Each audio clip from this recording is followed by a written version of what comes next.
राष्ट्रवादी काँग्रेस पक्ष ताटात वाटीत वाटीतून ताटात फार काही पक्षांतर केलं असं नाही. विचारधारा तीच आहे. थोरल्या घरात ना तर धाकट्या घरात आलो असं म्हणूया. याबाबत चेतन तुपेशी काही प्राथमिक चर्चा झाली होती? हो, झाली. का डायरेक्ट तुम्ही हॉटलाईनद्वारे प्रवेश केला होता? नाही, त्यांच्याशी चर्चा केली होती. 3 वर्षात प्रशासकांनी नक्की काय केलं, म्हणजे प्रशासन अधिकाऱ्यांनी काय केलेलं? 3 वर्षामध्ये प्रशासकांनी अख्खी पुणे महानगरपालिका धुवून खाल्ली. बोल म्हणले तू योगेश बापू, बोलत राहा म्हणायचे. तू का दमू नको, बघू कोण दमते म्हणायचे. बोललो 201 मिनिटं भाषण केलं. अर्थसंकल्पावर केलं होतं 2019च्या आसपास केलं. काही फरक पडला नाही, उलटा भोपळा दिला मला. पुणेकरांना पुण्याचा जो कारभारी तयार होतो ना, तो सिटीतला तयार होतो. आणि खासदारकीला आम्ही शिरूरला, त्यांना आमची गरजच नसते. मग काय मग हडपसरला आहे ना सावत्रपणाची हे दिली जाते, वागणूक दिली जाते. काहींना वाटत असतं ना की मी पुणे महापालिकेचा रहिवासी आहे आणि मी हडपसर महापालिकेचा रहिवासी आहे. हा जो फरक आहे तो काही जणांमध्ये असू शकतो, त्यामुळे सांगता येत नाही. राष्ट्रवादी काँग्रेस पक्षाच्या कार्यकर्त्यांपेक्षा जास्त काम BJP वाल्यांनी आणि संघाच्या कार्यकर्त्यांनी केलं. प्रचंड काम केलं, रूट लेवलला जाऊन काम केलं. आता दादांना त्या टेम्पोमध्ये मी काय विचारणार, कोणी फोन केलं, योग्य वेळी दादा सांगतील. तुमचा काय अंदाज, कोणाचा कुणी असू शकतं ना. त्यांनी जो हट्टपणा करून जो तिकीट घेतलं, आम्ही त्यांना खूप वेळा सांगत होतो की हडपसरचे लोक नाही ॲक्सेप्ट करायचे. तुम्ही थोडं थांबा, तुम्हाला विधान परिषद, तुम्ही खासदार होऊ शकता, तुम्ही MP होऊ शकता, तुम्ही कुठेही मार्गात जाऊ शकता, पण हडपसरला आम्ही जाणतो हडपसर ॲक्सेप्ट करत नाही. की थोडासा हट्टीपणा कमी केला असता तर एक आमदार वाढला असता पवार साहेबांच्या पक्षाचा, फक्त विरोधी पक्षामधला. ठीक आहे ना, हरकत नाही, शेवटी असं आहे ना. नमस्ते, मी योगेश कुटे. लेट्स विशेष या कार्यक्रमामध्ये तुम्हा सर्वांचं पुन्हा एकदा स्वागत. कोणत्याही पक्षाच्या राजकीय कार्यकर्त्याला जर प्रश्न विचारला तर त्याच्या मनात एकच प्रश्न असतो की महापालिका किंवा जिल्हा परिषद निवडणुका केव्हा होणार. आता याबाबत निवडणूक आयोगाने हालचाल सुरू केल्याचं समजतं आहे. त्याबाबत वेगवेगळे त्यांची गणांची आखणी किंवा वॉट रचनेचं काम देखील सुरू आहे. तरीही राजकीय कार्यकर्त्यांच्या मनात कुठेतरी धाकधूक आहे. ही धाकधूक असली तरी आपलं एक राजकीय अस्तित्व दाखवण्यासाठी या कार्यकर्त्यांची, नेत्यांची धडपड देखील सुरू आहे. आणि त्या दृष्टीनं बरीच पक्षांतरं पुण्यासारख्या मोठ्या शहरात देखील घडत आहेत. आणि असंच एक पक्षांतर जे घडलं ते हडपसर विधानसभा मतदारसंघामध्ये, की ज्या ठिकाणी राष्ट्रवादी काँग्रेसचे ज्येष्ठ नगरसेवक योगेश ससाने आणि माजी आमदार महादेव बाबर यांच्यासह अनेक कार्यकर्ते यांनी शरद पवारांची राष्ट्रवादी काँग्रेस सोडून अजित पवार यांच्यासोबत जाण्याचा निर्णय घेतलेला आहे. आणि तेच योगेश ससाने आज आपल्याबरोबर लेट्सअपमध्ये आहेत. योगेश बापू, तुमचं लेट्सअपवर खूप खूप स्वागत. नमस्कार. असं का वाटलं तुम्हाला की अजून महापालिका इलेक्शन होणार न होणार त्याच्या आधीच तुम्ही पक्षांतराचा निर्णय घेतला? काय घडलं तुमच्या पक्षामध्ये? असं पक्षांतर केलंच नाही आहे. बरं. राष्ट्रवादी काँग्रेस पक्ष ताटात वाटीतून ताटात, बरं, असं काहीतरी आहे. बरं. आणि त्यामुळं फार काही पक्षांतर केलं असं नाही. विचारधारा तीच आहे. थोरल्या घरात ना तर धाकट्या घरात आलो असं म्हणूया. अरे, नवीनच फ्रेजांनी काढलेली आहे. मला वाटतं यापुढे राज्यातल्या अनेक नेत्यांसाठी हे उत्तर, रेडीमेड उत्तर योगेश बापूंनी दिलेलं आहे. मग काय, त्यामुळे ह्याला पक्षांतर आम्ही मानत नाही. बरं. विचारधारा तीच आहे, कुटुंब एकच आहे. बरं. परंतु परिस्थितीनुसार काही गोष्टी बदलाव्या लागतात, त्या बदल झाला थोडा. पण जेव्हा तुम्ही पक्षांतर केलं, जेव्हा तुम्ही शरद पवारांच्या पक्षातनं तुम्ही जेव्हा अजित पवारांच्या पक्षात गेले, तेव्हा त्या पक्षाचे आमदार चेतन तुपे हे मात्र तुमच्या पक्षांतर सोहळ्याला उपस्थित नव्हते. त्याचं काय कारण होतं? नाही, पक्षांतराचा जो कार्यक्रम होता तो मुंबईला होता. त्या दिवशी आमदार साहेब पुण्यात असतील आणि दादांनी त्याच्या 2 दिवस आधी आम्हाला चौघांनाही, म्हणजे माझ्याबरोबर माझे आमदार महादेव बाबर होते, निलेशदादा मगर आणि बंडूदादा गायकवाड, आम्हाला बारामतीला बोलवलं होतं. तिथं चर्चा झाल्यानंतर त्यांनी सांगितलं मंगळवारी तुम्ही मुंबईला येऊन हे करा. आणि पक्षाच्या सर्वांनीच प्रवेश घेतल्यानंतर मग काय फारसे प्रश्न राहत नाहीत. आणि ते त्यांच्या कदाचित दादांकडनं त्यांच्याकडं सूचना नसेल गेली की तुम्ही असायला पाहिजे किंवा काय भाग नाही. आणि आम्ही त्यांच्याशी बोलून गेलो. हा, मला तेच विचारायचं, याबाबत चेतन तुपेशी काही प्राथमिक चर्चा झाली होती? हो, झाली. डायरेक्ट तुम्ही हॉटलाईनद्वारे प्रवेश केला होता? नाही, त्यांच्याशी चर्चा केली होती की दादांशी बोलणं झालं आहे, दादांनी बोलून घेतलं होतं. बारामतीला जाऊन आल्यानंतर फोन केला होता की दादांनी मंगळवारी प्रवेश करायला सांगितलेलं आहे. ठीक आहे म्हणले. अच्छा, त्यांनी काय त्याबद्दल काय समाधान आनंद काय व्यक्त केला की नाही? समोर असल्यावरती कळालं असतं समाधान आनंद किंवा काय, परंतु फोनवरती म्हणले हरकत नाही, चांगली गोष्ट आहे. अच्छा, त्यानंतर तुमची भेट झाली की नाही? त्यानंतर 2-3 लग्नांमध्ये भेटी झाल्या. बरं, पण ते काय लग्नात पण पक्षाचे कार्यक्रम तुम्हाला अजून निमंत्रित केले की नाही? पक्षाचे त्यानंतर खरं सांगायचं तर फक्त दादांच्या वाढदिवसानिमित्त कार्यक्रम होता परवा. 19 तारखेला सायकल रॅली होती, त्या ठिकाणी आम्ही दोघं स्टेजवर होतो. अच्छा, सर्व पण असं का होत आहे की तुम्ही म्हणता की थोरल्या घराकडनं धाकट्या घराकडे जावं असं कार्यकर्त्यांना का वाटतंय? नाही, आता थोरलं म्हणजे थोरलं आणि धाकटं आणि त्यांच्यामधली बाकी उंची मोजण्याची आपली उंची नाही. परंतु राष्ट्रवादी काँग्रेस पक्ष ज्या पक्षामध्ये मी 8 वर्षापूर्वी निवडून आलो त्यावेळेस पक्ष एक संध होता. 5 वर्ष आम्ही विरोधी पक्षात राहिलो. विरोधी पक्षात राहिल्यानंतर निधीचं असमान वाटपपासून अनेक गोष्टींसाठी मी स्ट्रगल केला. माझ्या मते ज्या लोकांनी मला निवडून दिलं त्या लोकांना मी 5 वर्षामध्ये मला निधी न मिळाल्यामुळं मी त्यांना न्याय देऊ शकलो नाही. आता 5 वर्ष गेली, त्याच्यामध्ये मग मी माझ्या पर्सनल पातळीवरती काही कामं केली. पण आता शेवटी जर परत निवडणुकीला सामोरे जायचं आहे आणि एक आहे की याला कोणी ज्योतिषाची गरज नाही की पुणे महानगरपालिकेमध्ये भारतीय जनता पार्टी आणि राष्ट्रवादी काँग्रेस पार्टी असं एकत्रित सत्ता येणार आहे. त्याबद्दल काही दुमत नाही. हे सांगायला काय कोणत्या ज्योतिषाची गरज नाही. मग परत समजा पवारसाहेबांच्या बरोबर राहिलो आणि तिथं विरोधी पक्षात राहिलो तर मात्र परत 5 वर्ष निधीसाठी झगडावं लागेल. सत्ताधारी निधी देत नाहीत.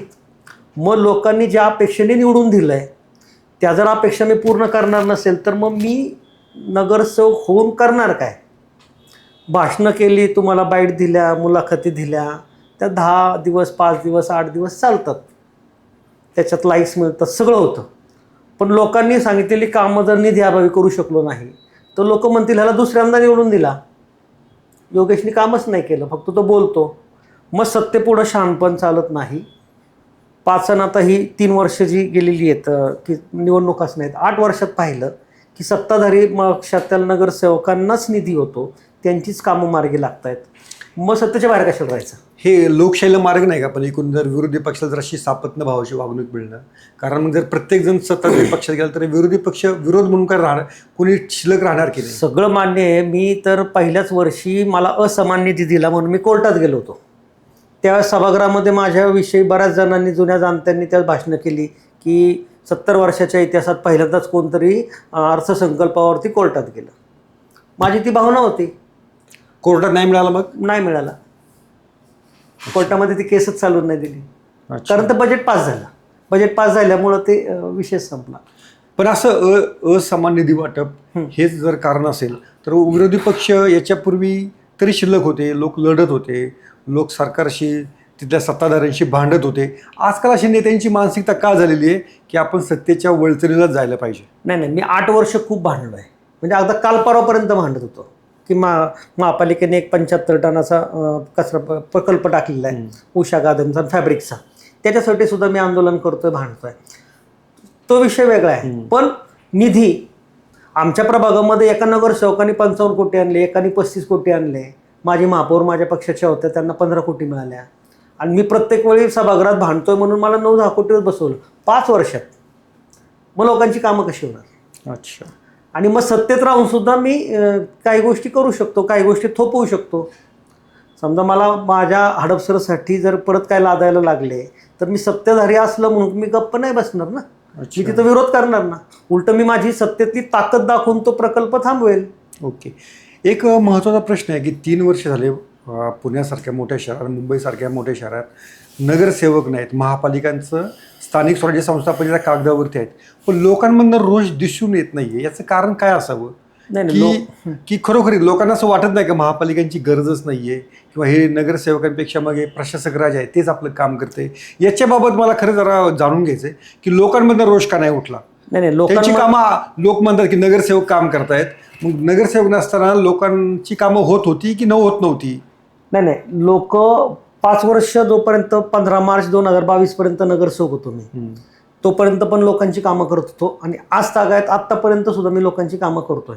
लोकांना 17 ते 22 मधले नगरसेवकच अजून नगरसेवक आहेत ह्या धारणेत आहेत. फक्त निधी कमी झाला आहे. मग आम्ही उदाहरण देतो ना लोकांना, एखाद्याने सांगितलं ना आमच्या गल्लीमध्ये मोठं काम कर, त्याला म्हणतो महापालिकेत आता निधी मिळत नाही, आता तुझा ॲक्सिडेंट झाला आहे, तुझा हात मोडला आहे, पण मी आत्ता काय म्हणतो फक्त मलमपट्टी कर, बँडेज बांध, ऑपरेशन करायला आत्ता पैसे नाहीत. त्यामुळे डागडुगी जी होऊ शकते, मोठी कामं आत्ता होणार नाहीत. पण 3 वर्षात प्रशासकांनी नक्की काय केलं, म्हणजे प्रशासन अधिकाऱ्यांनी काय केलेलं? 3 वर्षामध्ये प्रशासकांनी अख्खी पुणे महानगरपालिका धुवून खाल्ली, मोठमोठे प्रकल्प केले, न होणाऱ्या प्रकल्पांना पैसे दिले आणि मोठमोठ्या प्रोजेक्टमधनं फक्त पैसेच कमवले एवढंच सांगू शकतो.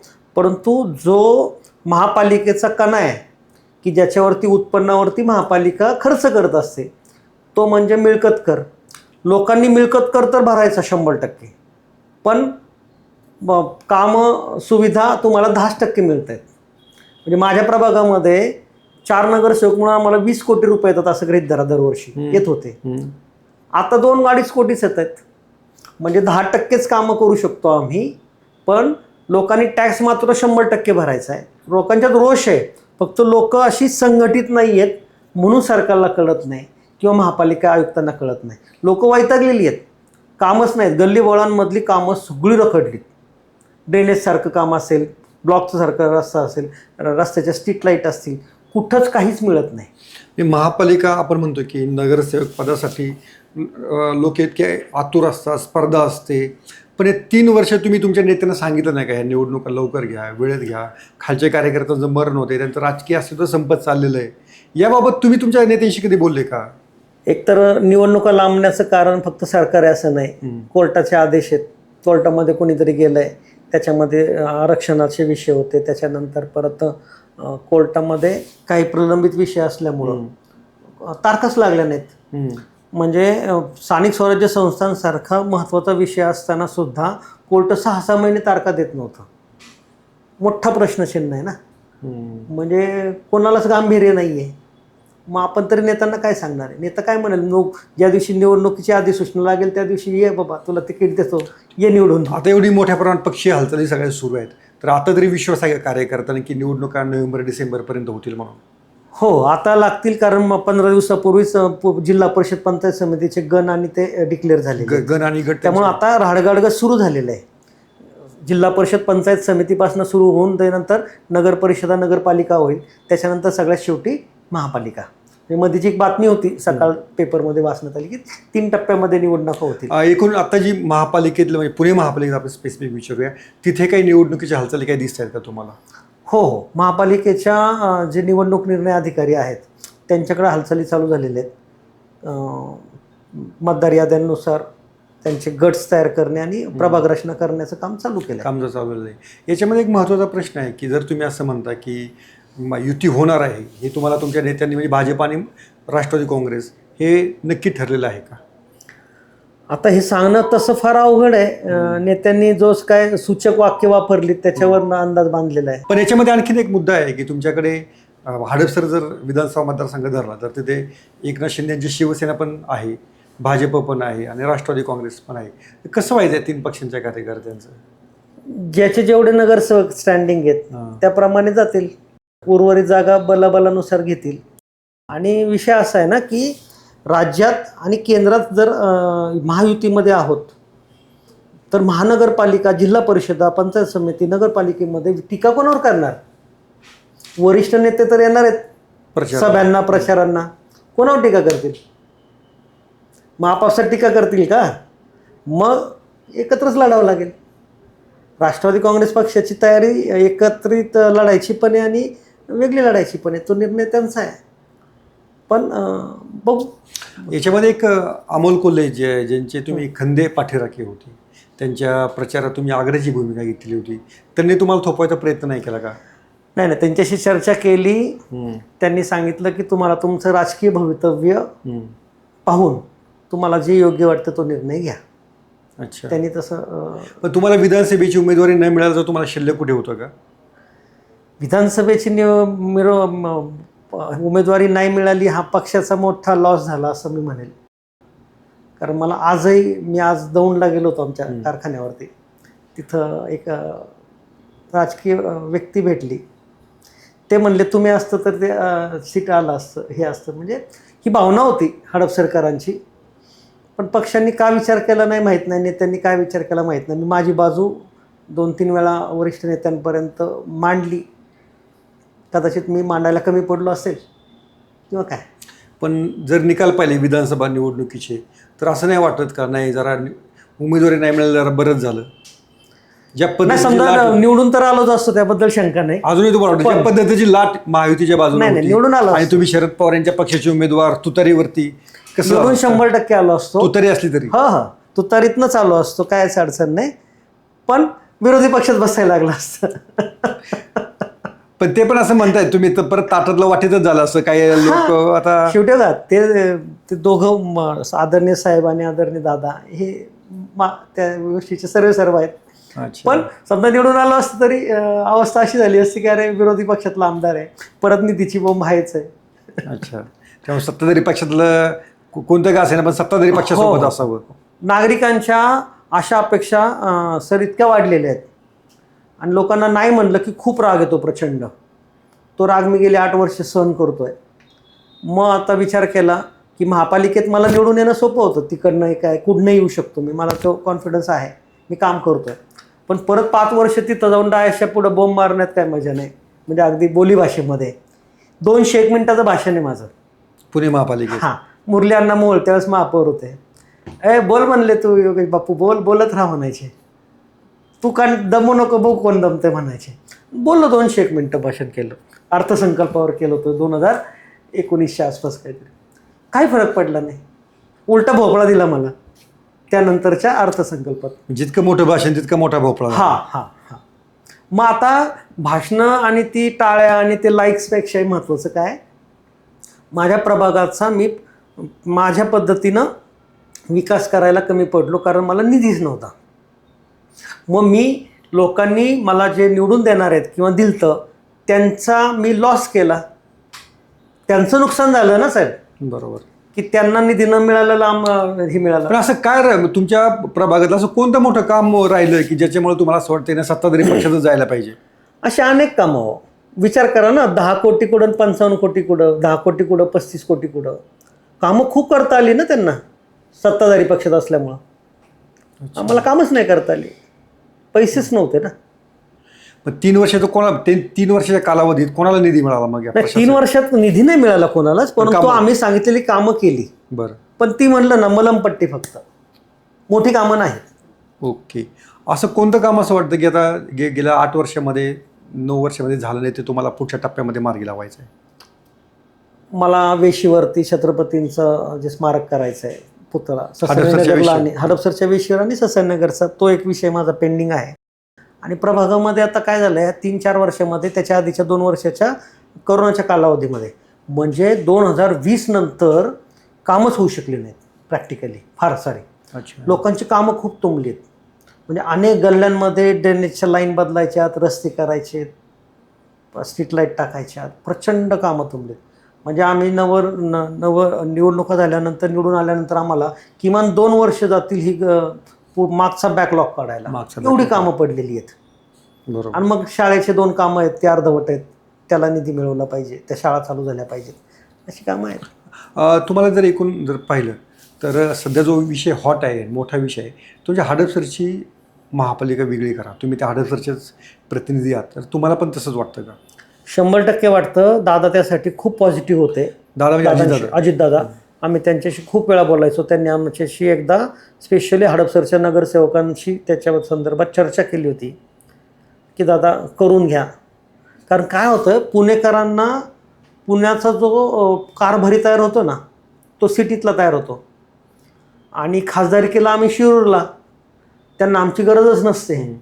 मग कायमच हडपसरला आहे ना सावत्रपणाची हे दिली जाते, वागणूक दिली जाते. मग असं आहे ना की 2000 स्क्वेअर फीटच्या गोडाऊनमध्ये मॅनेजर आणि 200 स्क्वेअर फीटचा दुकानाचा मालक, ह्यात जर तुम्ही म्हणला की कोण मोठा, तर मी म्हणाल 200 स्क्वेअर फीटच्या दुकानाचा मालक त्या मॅनेजरपेक्षा मोठा. तसं आहे. भलं पुण्यानंतर पुण्याची पूर्व पुणे म्हणू आपण, हडपसर म्हणू, त्याच्यामध्ये वाघोलीपासून लोणी काळभोरपासून वडकी बिडकी असं साधारण असं जरी पूर्ण केलं, अगदी खराडी जरी आला त्यात, तरी आम्ही आमचं घर चांगल्या पद्धतीने सस्टेन होईल का महापालिका? अनेकांना असं वाटतं की ती महापालिका सस्टेन होणार नाही, आर्थिकदृष्ट्या कमजोर राहील, लोकांची कामं होणार नाही. नाही नाही, असं काही नाही. फक्त त्याच्यामध्ये एकच आहे की राज्य सरकारने त्या महापालिकेला दर्जा मात्र दर्जा दिला पाहिजे. त्याने काय फरक पडेल? त्यांनी निधी मिळेल, केंद्राचा आणि राज्य सरकारचा जो निधी आहे, एक कॅटेगरी असल्यामुळं तो निधी मिळेल. आणि सुरुवातीची 5 वर्ष जर ठरवून काही पैसे राज्य सरकारने दिले इन्फ्रास्ट्रक्चर उभं करण्यासाठी, तर ती पळायला काहीच अडचण नाही. आणि शेवटी हडपसर आणि हा सगळा जो परिसर आहे तो आता नवीन ग्रो होतो आहे, त्यामुळं उत्पन्नाचं साधन जे मूळ आहे मिळकत कर, तो मिळणारच आहे. अच्छा, त्यामुळे तुमचा सगळ्यांचा पाठिंबा सस्टेन होऊ शकते ना. किती नगरसेवक असू शकतील? म्हणजे तुमचं काय डोक्यामध्ये काही तसं प्रारूप काय होतं का तुमची जेव्हा? प्रारूपप्रमाणे साधारण 70 नगरसेवकांचं होऊ शकतं साधारण. मग त्याच्यामध्ये लोणी कंद पेरण्यापर्यंत, इकडनं वाघोली अगदी लोगाव, सोलापूर रस्ता सगळा, सोलापूर रस्ता अख्खा उळी कांचनपर्यंत, आणि इकडं वडकीपासनं आमच्या 12 वाड्या आणि मोहम्मदवाडीपासून असं खाली. ओके, असंच तुमच्या डोळ्यासमोर म्हणजे हडपसर, मोहम्मदवाडी, मांजरी, मुंडवा, ओके, हा झाला आमच्या हडपसर विधानसभेचा भाग. बरोबर. आणि मग बाकीचं सगळंच म्हणजे त्यात 12 वाड्या ज्या आहेत त्या, बरोबर. त्याच्यानंतर खाली लोणी काळभोर असेल, त्याच्यानंतर उडी कांचन येऊ शकतं त्याच्यामध्ये, आणि असंच. मग याला विरोध कोणाचा आहे? पण तिथल्या आम्ही जेव्हा सतीश मगरांसारख्या थोड्याशा ज्यांना टाउन प्लॅनिंगचा अनुभव आहे त्यांना विचारलं होतं, तर ते मला की काही गरज नाही म्हणे, हे चालू शकणार नाही लोक, आणि तशी ती क्षमता निर्माण होणार नाही. काय होतं, मगरपट्टा सिटी हे खरं तर देशासाठी भूषणाव आहे. देशासाठी, ते फक्त आपलं पुणेकरांचंच नाही, देशातली ती पहिली शेतकऱ्यांसाठी राबवलेली योजना आहे, आणि ती सक्सेसफुल आहे. त्यामुळं साहजिक आहे ना की काहींना वाटत असतं ना की मी पुणे महापालिकेचा रहिवासी आहे आणि मी हडपसर महापालिकेचा रहिवासी आहे. अच्छा, हा जो फरक आहे तो काही जणांमध्ये असू शकतो, त्यामुळे सांगता येत नाही. पण माझ्यासारख्याला ज्याला लोकांची कामं करायची आहेत, समजा वेस्ट प्रकल्प सगळे हडपसरला आहेत बघा. मी काम कचऱ्याचे सगळे प्रकल्प हडपसर, कचरा, कुत्री, मांजरं, डुकरं सगळे आमच्याकडे, अगदी सॅनिटरी पॅडपर्यंतचे प्रोजेक्ट आमच्या हडपसरला आहेत. ते सगळे बंद होतील ना महापालिकेचे, तिथं असतील ना तिकडं, आम्ही आमच्या हद्दीत नाही ठेवणार ना ते. आम्ही आमच्या कॅपॅसिटीनुसार आम्हाला जे गरजेचे ते आम्ही आमचे चालू, आमच्याकडे जागा आहेत. पण अख्ख्या पुण्याचा जो कचरा आम्ही घेतलाय तो कमी होईल. पाण्याचं आम्हाला कमी आहे, सगळ्यात कमी पाणी हडपसर आणि इकडं वडगाव शिरी मतदारसंघाला येतं. आता वडगाव शिरीला इकडनं भामासकडे आल्यामुळं त्याचा अनुशेष कमी झाला, पण हडपसरला फार पाण्याची तुटवडा आहे. म्हणजे पुण्यातल्या ज्या पेठा आहेत, पेठांमध्ये साहेब 24 तास पाणी आहे. आमच्याकडे 1.5 तास दिलं तरी अधिकारी इतका माजोरेपणाने बोलतो, 1.5 तास पाणी दिलं ना, अरे 1.5 तास दिलं का? तुझ्या घरामध्ये तू बिबीवाडीला राहतो किंवा तुम्ही सिटीमध्ये राहता, तुमच्याकडे 24 तास पाणी आहे, मग आम्हाला 1.5 तासाचंच का? हे पाण्याचं असमान वाटप असेल. त्याच्यानंतर काही प्रकल्प जे आहेत हॅझर्डस, ते जे आलेले आहेत ते जातील ॲटोमॅटिक. आम्हाला राज्य सरकारकडनं डायरेक्ट पाणी घेता येईल ना आमचं. बरोबर. ओके, त्यामुळे तुमचा पाठिंबा आहे त्या याच्याला. आणखीन एक शेवटचा आपण प्रश्न याच्यामध्ये घेऊया की तुम्हाला 2.5-3 वर्षामध्ये भाजपचं सगळं तुम्ही पाहिलं, भाजपच्या विरोधात प्रचार केला, युती करताना कार्यकर्ते खरंच मनापासून काम करतात का जरा थोडंसं? आत्ताच्या विधानसभेमध्ये पाहिलं मी विकास आघाडीकडनं काम करत होतो आणि महायुतीकडनं समजा समोरचे लोक काम करत होते. पण हडपसरमधलं मी उदाहरण म्हणजे अनुभव सांगतो की राष्ट्रवादी काँग्रेस पक्षाच्या कार्यकर्त्यांपेक्षा जास्त काम BJPवाल्यांनी आणि संघाच्या कार्यकर्त्यांनी केलं. प्रचंड काम केलं, रूट लेवलला जाऊन काम केलं, त्यामुळे चेतन तुपे निवडून आले. अच्छा, त्यामुळे तुमच्या म्हणण्यानुसार ते खाली पण ती यंत्रणा कार्यरत राहते. आता मी काल बोर्ड लावला होता, दादांचा वाढदिवस झाला, दादांचा आणि योगायोगानं फडणवीस साहेबांचा वाढदिवस एकाच दिवशी असतो. पहाटेच्या शपथविधीचा जो फोटो आहे हातात हात घेतलेला तो टाकला होता आणि ही दोस्ती तुटायची नाही म्हणला आणि दोघांना शुभेच्छा दिल्या. चांगली. मग ते सगळे कार्यकर्ते खुश ना, रे आमच्या नेत्याला पण तू हे केलं नाही का, शुभेच्छा दिल्या आणि त्या जाहीर फ्लेक्सवर दिल्या. ओके. आणि खालचे कार्यकर्ते आता 2 निवडणुका झाल्या ना, लोकसभा पण झाली, विधानसभा झाली, लोकसभेला सुद्धा तेच वातावरण होतं बरं का. म्हणजे चिन्ह कोणतं होतं तो नाही बघितलं त्यांनी. त्यांना मोदींना तिकडं बसवायचं आहे आणि विधानसभेला फडणवीसांना CM करायचं होतं. त्यामुळे सगळे नेटाने लागले होते. आणि आता महापालिकेमध्ये अलिखित आहे ना की महापालिकेमध्ये BJPचे 100 नगरसेवक आहेत. आता शिवसेनेकडनं 5 गेले, म्हणजे 105चा आकडा त्यांचा आहे. राष्ट्रवादी काँग्रेसचा एकत्रित आकडा 42चा आहे. आम्हाला माहिती आहे आमची ताकद किती आहे, आम्ही किती येऊ शकतो. तर ते सत्ता युतीचीच येणार. दादांनी तुम्हाला काही शब्द दिलाय का बाबा काय सत्ता आल्यानंतर काय देतो वगैरे काय असं काही बोललेत का? दादांनी खरं तर बोलून घेतल्यानंतर मी गेलो, मी काहीच बोललो नाही. दादांपुढे काय बोलायचं ना. आल्यास त्यांनी आपलं नमस्कार करून आम्ही 4 जण बसलो. सुरुवातच अशी केली की योगेशजी माझ्याकडनं तुम्हाला 5 वर्षामध्ये न्याय देता नाही आला, परंतु मी आता पुढच्या पंचवार्षिकमध्ये येत्या तुमच्यावरती झालेला अन्याय जो आहे, पदं मिळाली नाहीत, ते मी अनुशेष भरून देतो. मला लक्षात आहे. तुम्ही असं म्हणतात की चेतन तुपेंशी तुमचं बोलणं प्रवेशाआधी झालेलं होतं, त्यांच्या का तुम्ही कानावर घातलेलं होतं. पण आम्ही जेव्हा तुमच्या पक्षप्रवेशाचा व्हिडिओ पाहिला तेव्हा व्हिडिओमध्ये अजितदादा तुम्हाला राष्ट्रवादीची मफलर तुमच्या गळ्यात टाकतायत आणि म्हणतायत तुमच्यावर फार प्रेम दिसतंय लोकांचं किंवा तुमच्यावर फार प्रेम दिसतंय, तुम्हाला पक्षात प्रवेश देऊ नका म्हणून फार फोन आले. तर दादांना कोण फोन करत होतं की तुमचा प्रवेश होऊ नये म्हणून? नाही, दादांनी खरं ते मफलर घालताना मला म्हणले योगेशजी तुमच्यावर फारच प्रेम आहे, सकाळपासून बरेच फोन आहेत की प्रवेश थांबवा. आता दादांना त्या टेम्पोमध्ये मी काय विचारणार, कोणी फोन केले, योग्य वेळी दादा सांगतील. तुमचा काय अंदाज कोणाची कुणी असू शकतं ना. ज्याला वाटत असेल ना की माझ्या येण्यानं त्यांचं हे कमी होईल किंवा त्यांच्या रेसमध्ये माणूस येईल, त्याला वाटू शकतं. ते कुणी असू शकतं. तुम्ही विधानसभा निवडणुकीत जी चेतन तुपेवर टीका केली, ती टीका याचा अर्थ चेतन तुपे अजून विसरले नाहीत का? नाही, चेतन तुपे फार प्रगल्भ राजकारणी आहे. माईकवरती किंवा भाषणांमध्ये केलेली टीका ते नाही डोक्यात ठेवणार. प्रगल्भ राजकारणी, त्यांचा वारसा खूप मोठा आहे. त्यांचे वडील खासदार होते, 3-4 टर्मचे आमदार होते आणि तो स्वतः व्यक्ती खूप अभ्यासू आहेत चेतन तुपे आणि प्रगल्भ राजकारणी आहे. त्यामुळं मी त्यांच्याबरोबर असताना पण माझं काम पाहिलं आहे, मी त्यांच्याबरोबर नसताना सुद्धा काम पाहिलं आहे आणि त्यांना स्वभाव माहिती आहे. मी एखाद्या भूमिकेमध्ये प्रवेश केला की त्या भूमिकेशी मी समरस होतो आणि तिथं पूर्ण न्याय देतो. त्यामुळं ती भाषणं ते प्रासंगिक होतं. त्यामुळं आता परवा परत एक बातमी लागली मला, असंच भेटल्यानंतर म्हटले मतमोजणीचं नाही का चाललंय की फेर. म्हटलं काय फरक पडतो, तेव्हा शेवटी पराभव समजा मी जरी असतो किंवा कुणी असतं तो स्वीकारला पाहिजे. रडीचा डाव नाही खेळला. प्रशांत जगताप यांनी जे फेर मतमोजणीची मागणी केलेली आहे तो ठीक आहे, तो त्यांचा अधिकार आहे. पण त्याच्यावरनं माध्यमांनी बऱ्याचशा बातम्या ज्या चालवल्या नाही का की अडचणीत हे ते किंवा काय. आता मी इकडं आलो म्हणून यांच्यासारखं बोलत नाहीये, तिकडं असतो तरी त्यांच्यासारखं बोललो नसतो.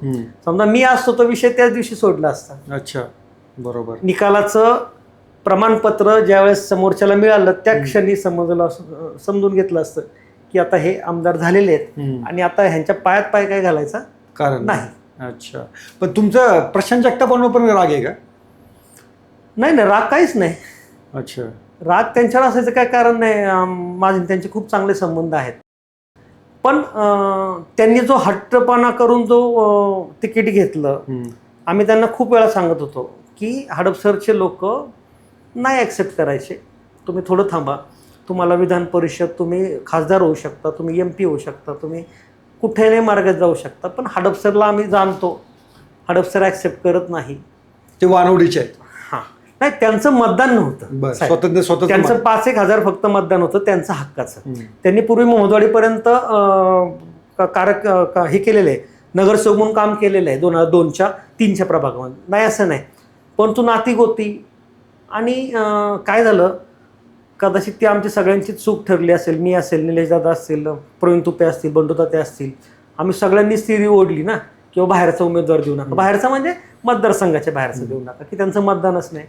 ते फक्त ह्यांनी कॅश केलं. सर्व इच्छुकांनी तशी ती कारण ते तशी मी मोठ पण चांगली बांधली होती बरं का त्यावेळेस सुद्धा. सगळ्यांना घेऊन बसलो होतो, सगळ्यांना घेऊन गेलो होतो आणि अपेक्षा होती की ह्यावेळेस होईल फायदा, पण नाही झाला. आणि त्यांच्यावर तसं काही रोष नाही, त्यांचं सगळ्यात जास्त काम तर मीच केलं. त्यांच्यासाठी भाषणं मीच ठोकलीत. त्यांच्यापेक्षा वाईटपणा मी घेतलाय ना आमदार चेतन तुपेंशी. बरोबर. निवडणुकीमध्ये माझी इतकी झाल भाषणं आमच्या पक्षातलं कोणीच नाही केली. ओके. समीर तुपेंनी केलं आणि मी केली. आम्ही दोघांनीच म्हणजे मनमोकळेपणानं बिनधास्त भाषणं केली, कसलाही आडपडदा न ठेवता न घाबरता. त्यामुळं चेतन तुपेसुद्धा समजून घेणे इतके प्रगल्भ आहेत. आणि ही भाषणं तुम्हाला पुढे अडचणीत ठरणार नाहीत असं तुम्हाला वाटतं? असं आहे ना, शेवटी मला लोक जी निवडून देणार आहेत माझा त्यांच्यावर विश्वास आहे, मी त्यांच्यासाठी काम करतो. बरं. मला प्रवेश कोणी दिलाय? दादांनी बोलून दिलाय. मी कुणाच्या मागे पळत नव्हतो ना, मला घ्या मला घ्या. मला दादांनी जर सन्मानाने फोन करून सांगितलं योगेशजी उद्या येऊन सकाळी भेटा, तर मी जाणार ना. जसं 17ला बोलवलं त्यांनी, गेलो मी. बरोबर. प्रदीप कंदांना घेऊन गेलो होतो. नाही म्हणण्याची आपल्यात हिंमत पण नाही म्हणायचं कारण काय? त्यांच्याकडे बघूनच मी राजकारणात आलेलो आहे किंवा ते माझे आदर्श आहेत. साहेबांबरोबर गेलो तरी आदर्श ते होतेच आणि आजही असणार उद्या असणार आहेत, तो काय भाग नाही. त्यामुळं पक्षाच्या मालकांनीच बोलवलेलं आहे आणि पंक्तीला बसवलेलं आहे. त्यामुळे मग बाकीच्यांचं कोणाची काळजी करायचं कारण नाही आणि कोणी वैयक्तिक काय काढायचं कारण नाही. ओके. मी म्हणलं ना ते प्रगल्भ आहेत, त्यांना काय रागायचं कारण नाही. तसंच प्रशांत दादांच्या बाबतीत सुद्धा त्यांच्यासाठी तर कल्ला सगळ्यात जास्त मी लढवला, सगळी यंत्रणा मी राबवली आहे. ते माझ्यावर नाराज असायचं कारण नाही, मी त्यांच्यावर नाही आहे. ओके. वाईट काय वाटतं फक्त किंवा हाताने थोड्या मतांसाठी जे सीट गेलं, मला माझी खात्री आहे की मी असतो तर नक्कीच ते मी सीट काढलं असतं, एवढं नक्की. तेवढा कॉन्फिडन्स त्यावेळेस पण होता, लोकांच्यात पण होता. नाही झालं. शेवटी लोकांनी कोणाला ॲक्सेप्ट करायचा हा लोकांचा प्रश्न आहे. म्हणजे माझ्या प्रभागांमधनं सुद्धा प्रशांतदादांना कमी मतदान झालं. ऑब्व्हियसली रेल्वेपर्यंत मुंडव्यापासून 28,000चं लीड बसलं, की जे कोल्हेंच्या बाबतीमध्ये 13,000चं बसलं. ओके. 15,000चं लीड का बसलं? तर लोकांनी ॲक्सेप्ट नाही केलं. त्यात आमचा दोष नाही. आम्ही इमानीतबारे भाषणं केली, इमानीतबारे राहिलो, कोणाचा रुपयाला हात नाही लावला विरोधकांच्या किंवा कोणाच्याच कसल्या प्रलोभनाला बळी पडलो नाही आणि कोणाला घाबरलो पण नाही. त्यामुळं नाराज त्यांनी माझ्यावर, मी त्यांच्यावर व्हायचं कारण नाही. वाईट वाटतं, नाराज नाही, की थोडासा हट्टीपणा कमी केला असता तर एक आमदार वाढला असता पवारसाहेबांच्या पक्षाचा, फक्त विरोधी पक्षामधला. ठीक आहे ना, हरकत नाही. शेवटी असं आहे ना काय. तर पुढच्या या निवडणुकीनंतर योगेश बापूंवरचा अन्याय दूर झालेला आपल्याला पाहायला मिळेल. अशा कसं असतं तर लग्नाचा विषय समजा जर म्हटलं ना की लग्नाचा मालक जो असतो म्हणजे वधूपिता हा मालक असतो, तसं पक्षाचं मालक ते आहेत. त्यांनी सन्मानाने बोलवलं, पंक्तीला बसवलं, वाढायला पण ते चाललेत स्वतः. त्यामुळे काय बाकी काय फार विचार करायचा नाही. ठीक आहे. म्हणजे पंचपक्वानाचं ताट या निवडणुकीनंतर त्यांना अनुभव असेल अशा शुभेच्छांचा थांबूया. आणि तुम्ही लेट्सअपला वेळ दिला त्याबद्दल खूप खूप धन्यवाद. धन्यवाद. सोशल मीडियाच्या भाऊ गर्दीत विश्वासार्हतेने चकाकणारे नाव म्हणजे लेट्सअप मराठी. सगळ्यांना, सगळ्या नागरिकांना ती स्पीच, ती लेट्सअप वरील मुलाखती म्हणजे विचारांचा खजिना. त्यानंतरच्या निवडणुकीमध्ये मला सोडून गेले. बातम्या केवळ वस्तुस्थिती सांगणाऱ्या, न प्रोपगंडा, फक्त जनतेचा अजेंडा. क्योंकि आने वाला कल जाने वाला है, जाने वाला कल आने वाला है. राजकारण, मनोरंजन असो की क्रीडा क्षेत्र, महाराष्ट्राची स्पंदने संवेदनशीलतेने टिपणारे माध्यम म्हणजे लेट्सअप मराठी. जगासोबत एक पाऊल पुढे राहण्यासाठी लेट्सअपचे ॲप, सोशल मीडिया आणि वेबसाईट सोबत कनेक्टेड रहा.